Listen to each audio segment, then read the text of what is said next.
한덕수에 대해서 민주당이 강수를 두자 국민의힘 전략이 무너지고 있습니다. 한덕수 총리가 늦어도 24일까지 특검법을 수용하고 공포할 것을 재차 촉구합니다. 24일까지 상설특검 후보의 추천 의뢰 그리고 특검 공포가 이루어지지 않는다면 그 즉시 책임을 묻겠습니다. 국민의힘 주진우가 헌법재판관 6명으로 심리할 수도 없고 결과도 낼 수 없다고 주장하다가 헌법재판소 사무총장에게 개박살 났는데 그 영상이 다시 화제가 되고 있습니다.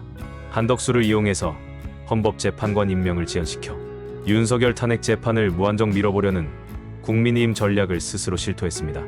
헌법재판관 임명을 결사적으로 반대하는 권성동과 국민이, 내란 혐의에 대한 상설특검과 김건희 특검을 극렬하게 반대하는 권성동과 국민이, 목적은 오로지 하나입니다. 수사지연 그리고 윤석열이 파면되는 시기를 최대한 늦춰보자는 것입니다. 박찬대 원내대표는 시한을 24일로 못 받고 한덕수에게 결정하라고 통보했습니다. 24일까지 특검과 헌법재판관 임명에 대해 분명한 입장을 밝히지 않으면 지체 없이 탄핵해서 내란 공범 피의자로서 자연인 신분으로 수사받도록 하겠다는 것입니다. 총리와 권한대행의 보호막이 사라지면 한덕수는 긴급체포 대상이 될 것입니다. 계엄을 완성시키기 위해 윤석열의 명을 받아 한덕수 자신이 국무회의를 소집했기 때문입니다. 계엄을 반대했다면 국무회의 소집을 최대한 늦추거나 소집을 하지 않는 것이 지극히 상식적인 일입니다. 그런데 한덕수는 국무위원들의 불참과 정보가 새어나가는 것을 막기 위해서 국무위원들에게 마땅히 알려야 할 소집 이유조차 알리지 않았습니다. 긴급한 사항인데 와보면 안다라고 국무회의를 소집했습니다. 한덕수는 국무회의 완결성이 떨어지고 대부분 반대했으며 부서도 하지 않았다고 주장하지만 그것은 국무회의가 열리고 난 이후의 결과물인 것이고 국무회의 심의가 필요하다 건의한 것도 한덕수이고 국무회의를 소집한 것도 한덕수입니다. 계엄령 선포 예정 시간을 넘겨가면서 윤석열은 국무회의를 기다렸고 국무위원 과반이 모이자마자 윤석열이 곧바로 계엄을 선포했던 것도 국무회의 심의가 반드시 있어야 하는 절차라고 한덕수에게 들었기 때문입니다. 윤석열과 내란 공범으로서 한덕수는 주요 임무 종사자입니다. 더구나 대통령 권한대행이 된 이후 일주일의 언행을 보면 지금도 내란 공범으로서 내란 수괴를 철저하게 보호하려 합니다. 사회 혼란을 조기에 종식시켜야 할 총리와 여당이 현재 벌이고 있는 작태들 그 자체가 반란이고 매국 행위입니다. 근데 지금 권성동 원내대표나 국민의힘의 가장 큰 문제는 뭐냐면 이 국정 안정과 민생 회복이라고 하는 부분, 내란 극복이라고 하는 부분에 있어서의 최종 목표가 윤석열 옹호에 있지 않습니까? 왕정 복구에 있단 말이에요. 그러니까 권성동 원내대표의 의도가 분명히 드러나는 것이죠. 지금 국민의힘이 요구하고 있는 이런 모든 행위들의 목표는 하나입니다. 시간 끌기. 윤석열 탄핵과 수사를 최대한 시간 끌겠다입니다. 정작 제일 중요한 헌법재판관 임명에 대해서는 할 수 없다라고 궤변을 내놓고 있지 않습니까? 정치검사나 정치검사 출신들의 공통점이 있습니다. 자신의 생각엔 오류가 없고 자신의 판단이 헌법 자체라고 생각한다는 것입니다. 헌법재판소는 아무것도 해서는 안 되는 상태다.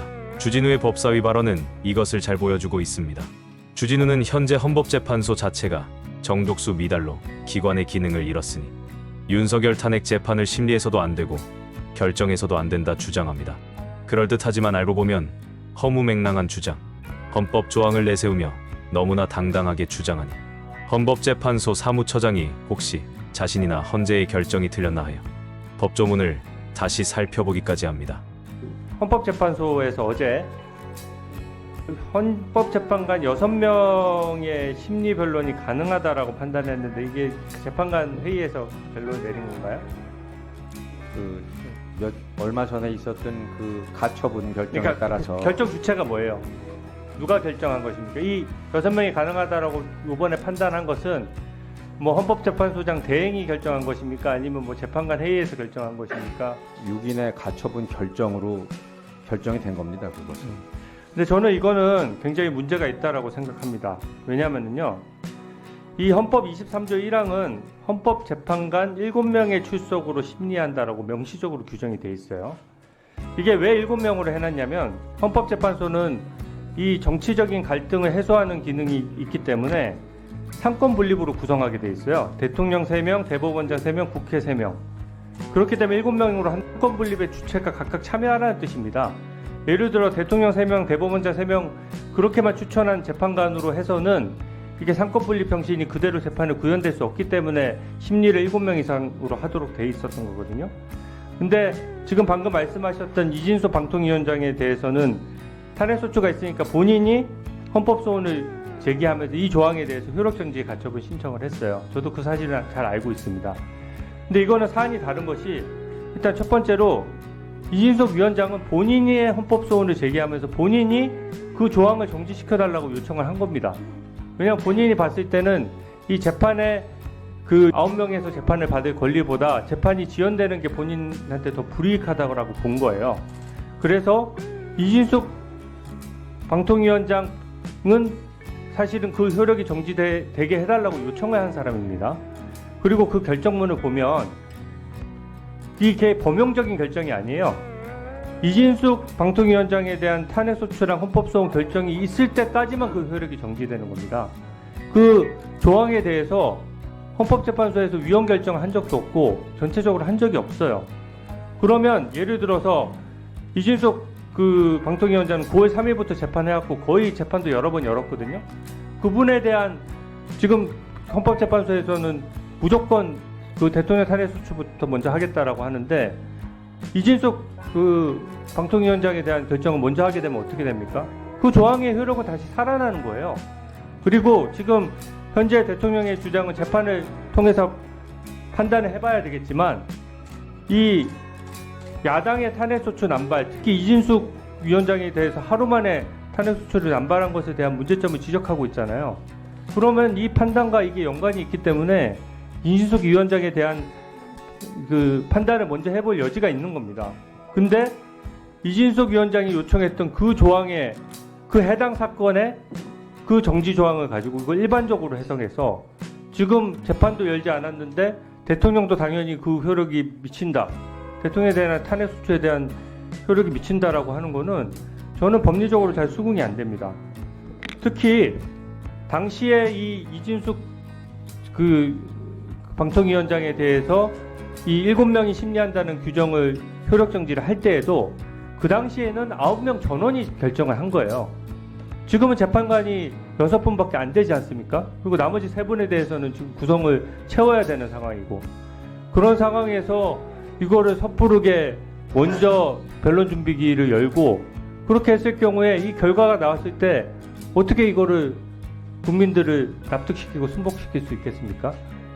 대통령 민주적 정당성을 보장받아서 직접적인 민주적 정당성을 보장받아서 선출된 사람이기 때문에 만약에 이게 그냥 다수결로 대통령직 날리는 게 아니에요.